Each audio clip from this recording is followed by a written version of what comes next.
Hola gente, ¿cómo andan? Espero que muy bien.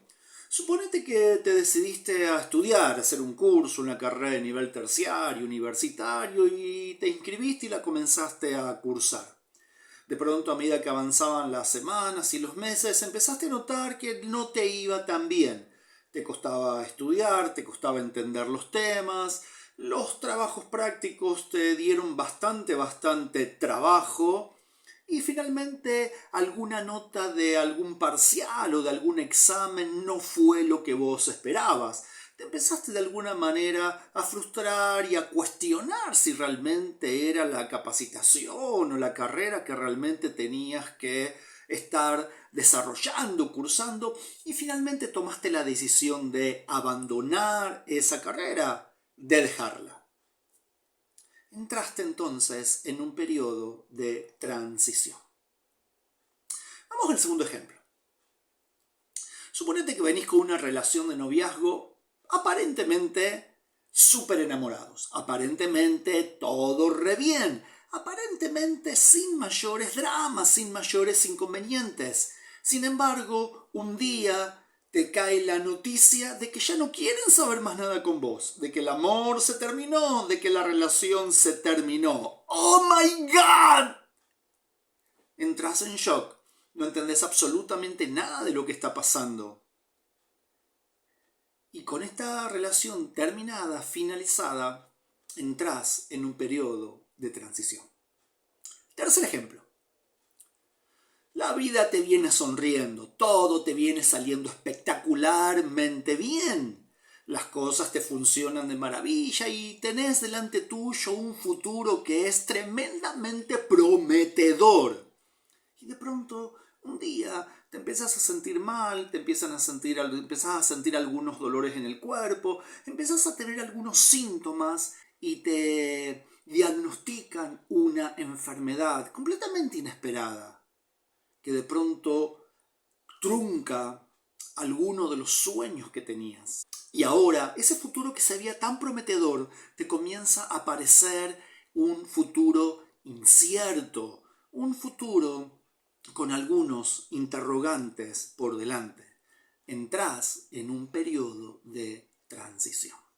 Estos tres ejemplos que te acabo de dar tienen lo mismo en común. En las tres situaciones, después de algo que te choquea, ingresás a un periodo de transición. Y seguramente te preguntes, ¿qué tiene que ver esto con Génesis capítulo 11, de los versículos 10 a los versículos 32? bueno, si querés saberlo, ¿qué es esto de la transición? ¿Y qué tiene que ver con nuestra historia bíblica? Seguí mirando este video. Dale, comenzamos. Mi nombre es Edgardo Tosoni y esto es Desafío Joven. Vamos.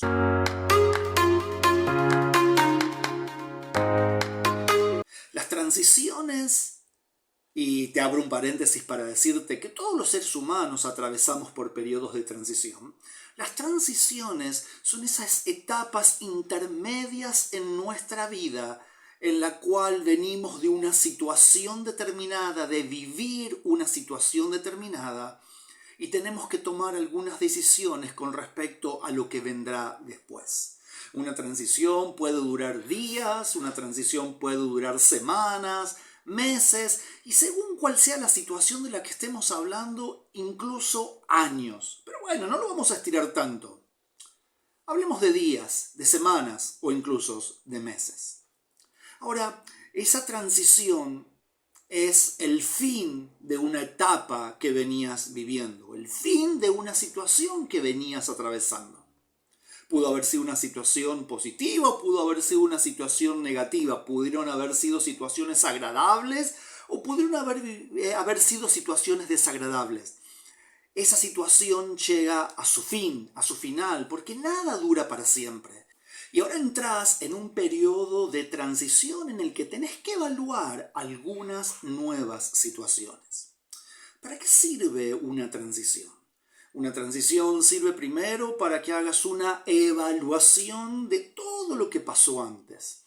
A ver, ¿qué errores cometiste? ¿Qué decisiones equivocadas tomaste? ¿Por qué elegiste el camino que elegiste? ¿Por qué optaste por la carrera que optaste si después la abandonaste? ¿O por qué te involucraste emocionalmente con esa persona si de pronto ahora esa situación está quebrada? O en el caso de la enfermedad que te di al comienzo, ¿qué tipo de situaciones de pronto te llevaron a que esa enfermedad se desencadene? A lo mejor un tema de mala alimentación, a lo mejor un tema de sobrepeso, a lo mejor un tema de estrés, a lo mejor un tema de cansancio, a lo mejor simplemente un tema de no cuidar tu cuerpo de la manera en la que lo tenés que cuidar. Sea como sea, ahora estás en una etapa de transición.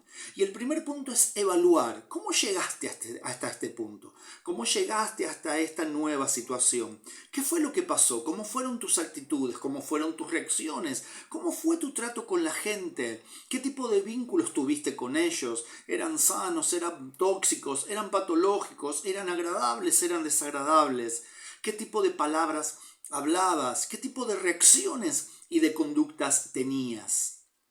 En este tiempo de evaluación es muy importante que pienses cómo fue lo anterior. ¿Y para qué? Para no volver a repetirlo. Porque el segundo punto que tiene este tiempo de transición, dure días, dure semanas o dure meses, es que te tiene que servir para tomar nuevas decisiones. Te tiene que servir para enfocar nuevas posibilidades. Te tiene que servir para aprender de los errores que cometiste. Te tiene que servir para que busques el consejo de personas más maduras, más experimentadas, que te puedan orientar y aclarar tus ideas. Te tiene que servir para tomar decisiones inteligentes si es que antes no las tomaste. Y si antes las habías tomado y aún así tuviste un fracaso o algo finalizó, ¿qué pasó? ¿Por qué finalizó? A lo mejor no era el tiempo, a lo mejor fue un tema de apresuramientos. Hay relaciones que fallan no porque no sean la voluntad de Dios, sino porque no es el tiempo para estar en esa relación. Entonces este periodo de transición ahora, además de ser evaluativo, tiene que ser también un periodo en el que pienses a futuro qué nuevos cambios tenés que realizar, qué nuevos cambios te conviene realizar, para que de ahora en más lo que elijas, lo que decidas, lo que escojas realmente sea sanador y de bendición para tu vida.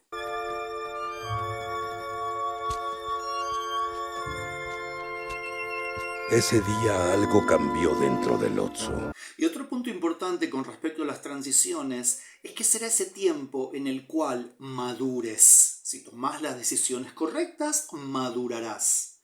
¿Qué significa madurar? Madurar no significa envejecer. No tomes como sinónimo madurez como volverte viejo o vieja. No. Madurez significa que te volvés una persona capaz de tomar decisiones inteligentes. Madurez significa que aprendiste de las equivocaciones y de los errores y que no lo vas a volver a repetir. Madurez significa que ahora, en vez de ser terco y rebelde y caprichoso en tu propia opinión y en tus propios gustos personales, empezás a escuchar la voz de la gente que es mucho más experimentada y que ya vivió lo que vos todavía no viviste o estás viviendo. Madurez significa que dejas de ser una persona egoísta que solo piensa en sí mismo para aprender a pensar también en los demás. Madurez significa que dejas de echarle la culpa a todo el mundo de las decisiones que vos tomaste y empezás a ser responsable por tus decisiones y por las consecuencias de esas decisiones. En la transición aprendés a ganar madurez. ¿Qué tiene que ver todo esto con Génesis capítulo 11, versículo 10 al versículo 32? Esta serie de versículos nos hablan de un periodo de transición. Al igual que el capítulo 5 y que el capítulo 10, estos versículos de Génesis 11 son transición. La diferencia con el capítulo 5 y con el capítulo 10 es que el capítulo 5 y el 10 fueron capítulos de transición de eventos universales, de eventos globales, de eventos masivos. Y los dos desencadenaron en situaciones aún más graves, aún más catastróficas. Cuando terminan todos los eventos del capítulo 4, tenemos al capítulo 5 como un capítulo de transición. Pero después, la maldad. Después, la naturaleza humana incrementando la pecaminosidad y la decisión de Dios de exterminar absolutamente todo con un juicio de aguas. El capítulo 10 es un capítulo de transición donde toda esa historia del diluvio, del juicio, se cierra, se finaliza, se termina y una nueva familia está por comenzar una nueva época. Sin embargo, llegamos al capítulo 11 y nos encontramos con una sociedad, con pueblos, con naciones extremadamente complicadas que además tenían la intención de ignorar a Dios o peor aún, de querer ser igual que Dios. Finalmente, lo vimos en el video anterior, Dios termina trayendo sobre ellos una enorme confusión de lenguas, de idiomas, y aquello se dispersa. El capítulo 11, el capítulo 5, sirvió también para introducir personajes nuevos y personajes relevantes en la historia bíblica. Vimos a Enoc, un hombre que caminó con Dios. Vimos a Noé, aquel a quien Dios escogió y llamó para salvar a un grupo de personas y para mantener el propósito de Dios sobre la tierra. En el capítulo 10 vimos cómo Nimrod, este gran y poderoso opositor a Dios, fue el fundador de naciones que le complicaron la vida al pueblo de Israel. Y en este capítulo 11 tenemos lo mismo, una transición. Pero ahora pasamos de eventos globales, como te dije antes, de eventos universales hasta este capítulo 11, versículo 9, para meternos, para introducirnos en eventos locales. Desde el capítulo 12 hasta el capítulo 50, vamos a encontrar la historia de una pareja, un matrimonio. Vamos a encontrar la historia de cómo ese matrimonio tiene vivencias, tiene luchas, atraviesa diferentes circunstancias, cómo forma una familia muy pequeña, muy chiquitita, pero que con el paso de las décadas va a generar un tremendo familión. Y ese familión también va a traer acarreado una serie de problemones. Todo esto nos narra esta segunda parte de Génesis que vamos a empezar a desarrollar a partir del próximo video. Pero esta transición es tremendamente importante. ¿Por qué? Porque en estos últimos versículos también nos vamos a encontrar con los personajes que serán relevantes a partir de la historia bíblica del capítulo 12 y hasta el capítulo 50 de Génesis. De la línea de descendientes de Sem, te vas a encontrar con Taré. ¿Y quién fue Taré? Taré fue el papá de Abraham. Fíjate los versículos ahí 24 y 25. Y los versículos 26, 27, 31 y 32. Taré tiene 3 hijos. Estos hijos son Abraham, Harán y Nacor. ¿Y por qué esto es importante? Bueno, porque de Abraham van a nacer Isaac e Ismael, de quienes se van a formar 2 poderosas naciones. De Harán, el otro hijo de Taré, van a nacer Lot y Milca. Lot va a ser un personaje relevante en los próximos capítulos.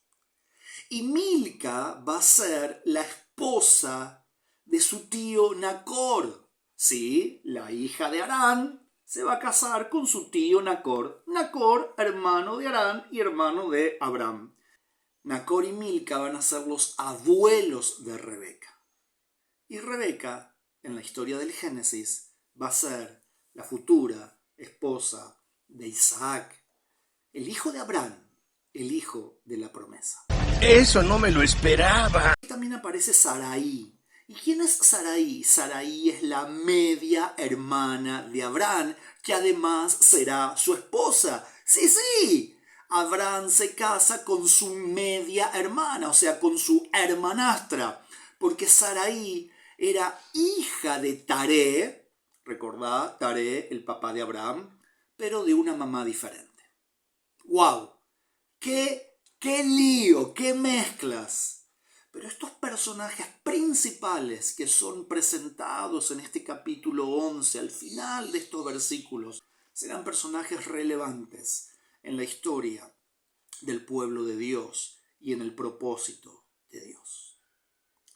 Una transición puede abrirte el camino hacia una etapa completamente nueva y sorprendente de tu vida, si las decisiones que tomás en ese periodo de transición son las decisiones correctas, son decisiones inteligentes y son decisiones de acuerdo al corazón de Dios. O bien, ese periodo de transición te puede conducir a una caída en picada, a una caída muy dura, mucho más dura que antes, si las decisiones que tomás son decisiones impulsivas, son decisiones apresuradas, son decisiones sin claridad. Consulta con Jesús, consulta con tus papás, consulta con tus líderes, consulta con personas maduras, consulta con algún profesional, psicólogo. Pero en este periodo de transición, nunca tomes decisiones apresuradas. Al contrario, las decisiones inteligentes que tomen te abrirán un futuro esperanzador y un futuro tremendamente prometedor. Pensá. Nos vemos en el próximo video. Suscríbete, dale like, activa la campanita, nos vas a ayudar muchísimo a crecer en el canal. Compartilo con otras personas y nos estamos viendo en el próximo. Adiós, pásala lindo. Chau, chau.